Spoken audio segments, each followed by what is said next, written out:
SSC পরীক্ষা আমরা খুব ভালো মতো কন্ডাক্ট করতে পেরেছি এবং সেই ধারাবাহিকতায় আমরা এইচএসসি পরীক্ষা আজকে থেকে আমাদের শুরু হলো।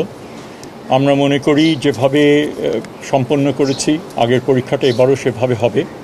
চ্যালেঞ্জ অনেক এবং অতীতের যে আমাদের যে সমস্ত অভিজ্ঞতা ছিল, প্রশ্নপত্র ফাঁস থেকে শুরু করে অন্যান্য সমস্যাদি ছিল, সেগুলো থেকে আমরা শিক্ষা লাভ করে যেভাবে এসএসসিটা করেছি এইচএসসিটাও আমরা সেভাবে অর্গানাইজ করতে চেষ্টা করছি এবং সেখানে বোর্ডগুলো তো রয়েছেই, এর বাইরে civil administration, law enforcement agencies, বিভিন্ন প্রতিষ্ঠান এবং নিয়মিত আমাদের বৈঠক হয়েছে প্রিপারেটরি ফেজে এবং সেই প্রেক্ষিতেই আজকে হচ্ছে একটা উল্লেখযোগ্য দিন যেখানে পরীক্ষাটা শুরু হচ্ছে।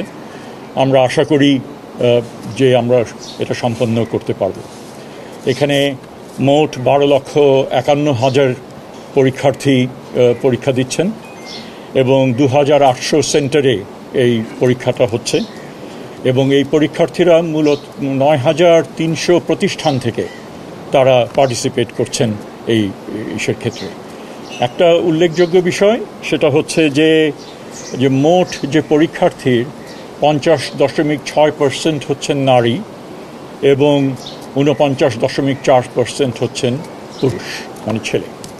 সো এই আমরা আশা করি, বারবার করে বলছি, আমাদের জানা মতে আমাদের তেমন ত্রুটি ছিল না, আমরা চেষ্টা করেছি ভালো মতো যেন হয় এবং আমরা আশা করি যে আমরা ভালো মতো এটা সম্পন্ন করতে পারবো এবং দ্রুততম সময়ের মধ্যে রেজাল্ট সেটাও আমরা পাবলিশ করতে পারবো।